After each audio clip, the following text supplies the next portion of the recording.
Il fait partie des principaux responsables de l'opposition tchadienne depuis la répression des manifestations contre le pouvoir le 20 octobre 2022.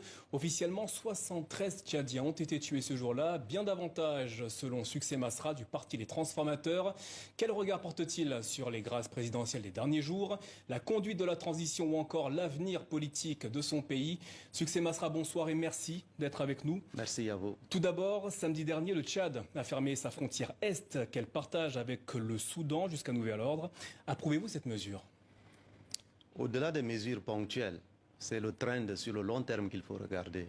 Ce pays, le Soudan, qui est voisin au nôtre, était un très grand pays qui a dû être contraint à se diviser en deux parce qu'incapacité à construire une nation sur la base de la justice et de l'égalité. Et nous constatons qu'aujourd'hui, ceux qui étaient unis hier pour combattre, les Soudanais du sud du Soudan aujourd'hui, sont en train de se combattre entre eux.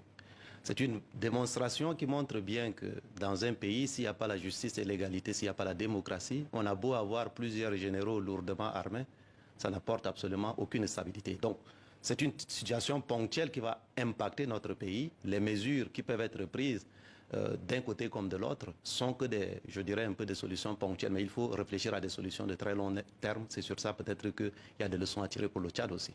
Revenons justement à la situation au Tchad. Après la violente répression du 20 octobre dernier, vous avez quitté le pays. Pour quelle raison?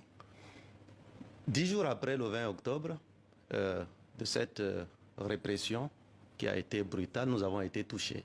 Nous avons perdu plus de 300 de nos camarades, plus de 1000 arrêtés. Mon équipe même de sécurité, mes staffs ont été arrêtés au siège du parti et la plupart ont été tués, 23 sur 27.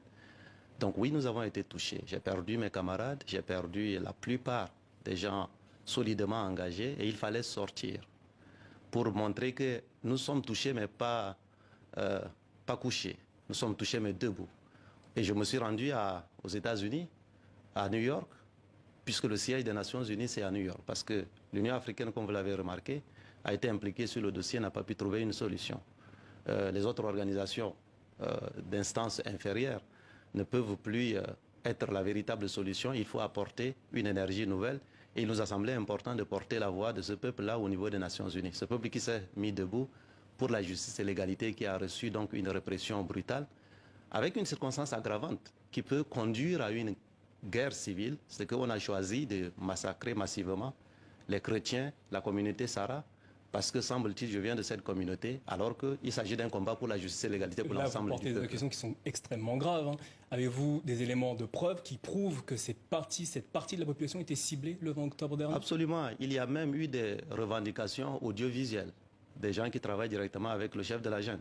Il y a eu même des déclarations qui ont été faites. Mais au-delà de cela, les patronymes, les cimetières où ils ont été enterrés, les quartiers qui ont fait l'objet de ciblage, tout ça est très clair que nous avons d'ailleurs, dans le sens de responsabilité pour ne pas nous livrer à l'autojustice, saisi la Cour pénale internationale pour justement que tous ces éléments soient versés avec ces circonstances aggravantes. Juste pour la précision au niveau des chiffres que vous venez d'évoquer, notamment au niveau du bilan du 20 octobre dernier, le gouvernement parle de 73 morts et une centaine de blessés. La Commission nationale des droits de l'homme estime que le nombre de morts s'élève à 128, pour la précision. Revenons sur la situation au Tchad avec l'interview qu'a accordé Mahamat Idriss Déby Itno à nos confrères du magazine Jeune Afrique. Le 20 octobre dernier, nous avons eu affaire à une tentative de coup d'État. C'est ce qu'il disait dans ce magazine. Succès Masra, avez-vous tenté de renverser le pouvoir tchadien le 20 octobre dernier? Déjà, il ne faut pas détourner. Il ne faut pas que les bourreaux se transforment en victimes. En cours de route, d'ailleurs, il a changé d'argumentation. On a parlé de coup d'État, d'insurrection, et puis en cours de route, les motifs de libération d'un certain nombre, c'est plutôt attroupement non autorisé. Quand on arrête des gens dans le siège d'un parti ou dans leur maison, il ne s'agit ni d'attroupement, il ne s'agit ni d'insurrection, il ne s'agit ni de coup d'État. Je crois que c'est important de restaurer la vérité des choses. Donc il ne s'agissait pas pour vous de renverser le pouvoir ce jour-là. Cependant, je vous arrête 2 secondes, il s'agissait quand même de manifestations interdites par le pouvoir. Pourquoi êtes-vous allé dans la rue? Y avait-il pas d'autres moyens de manifester? Vous savez, sous Déby père, les manifestations étaient interdites. Le peuple qui ne veut pas de l'électoralisme sans démocratie s'est mis debout pour marcher, pour exiger quoi? La démocratie, la justice et l'égalité. Le 20 octobre devait être la fin d'un engagement qui a été pris devant le peuple, devant l'Union africaine, devant les Nations Unies, devant d'ailleurs la France, à travers son prestige, de rendre le pouvoir à des civils à l'issue des élections qui devaient avoir lieu sur ces 18 mois. Ceci n'a pas été respecté et le peuple qui est sorti exigeait la nécessité, d'inclusion, du respect des engagements sur la base de la justice et de l'égalité pour dessiner le Tchad d'avenir. Et donc, c'est une manifestation totalement légitime et la répression qui s'en est suivie a montré clairement que rien ne peut expliquer une sorte un peu d'acharnement contre ce peuple qui n'avait rien d'autre que ses mains et ses pieds pour exiger la justice. Juste pour revenir sur l'engagement dont vous parliez, c'était les 18 mois de transition que le président Mahamat Idriss Déby avait annoncé. Vous dites qu'il ne l'a pas respecté, mais cet engagement n'a été pris devant personne. C'est ce que disait notamment Jean-Bernard Padéré sur ce plateau au mois de novembre dernier. Mais il y a une vidéo qui existe. Il y a des déclarations publiques du chef de l'État français qui apparaissait comme le seul dirigeant non-africain. Êtes-vous sûr que cet engagement a été pris de la part de Évidemment, puisque les déclarations ont été faites. Elles ont été faites, elles sont publiques. Il y a eu une conférence de presse organisée par la gente. Je renvoie la vidéo. Ceux qui nous suivent peuvent même vous envoyer la vidéo où l'engagement a été ferme et pris par le chef de la gente. La vidéo existe. Mais au-delà de cela, ce dont il est question, c'est une question de respect d'engagement pris. Si un engagement a été pris et que l'engagement n'a pas été respecté et que le peuple devant lequel l'engagement a été pris exige un respect, est-ce que la réponse doit être une brutalité et un massacre de ce peuple? Je ne le crois pas. Ces derniers jours, 380 rebelles du FACT et 259 manifestants arrêtés le 20 octobre dernier ont été libérés de la part des autorités tchadiennes. Il s'agissait d'une grâce de la part du président de la transition. Certains opposants estiment qu'il s'agit d'un pas dans le bon sens, mais pas vous. Pour quelle raison? Ce que nous demandons, c'est une amnistie pure et simple. Premièrement, parce qu'ils n'ont rien fait. Ils ont été accusés d'insurrection et de coup d'État. Ils ont été libérés pour attroupement. Donc, entre les deux, c'est un aveu de crime. Donc, la seule chose à faire, c'est une amnistie pure et simple qui enlève donc l'inscription de ces crimes qui n'ont pas été commis sur les casiers judiciaires. Deuxièmement, dans la liste des éléments, 5 éléments pour un accord de réconciliation nationale et de retour de la démocratie que nous avons présenté à l'ONU et sur lesquels nous demandons l'implication de l'ensemble des acteurs, ces éléments de décrispation, ce n'est même pas un cinquième.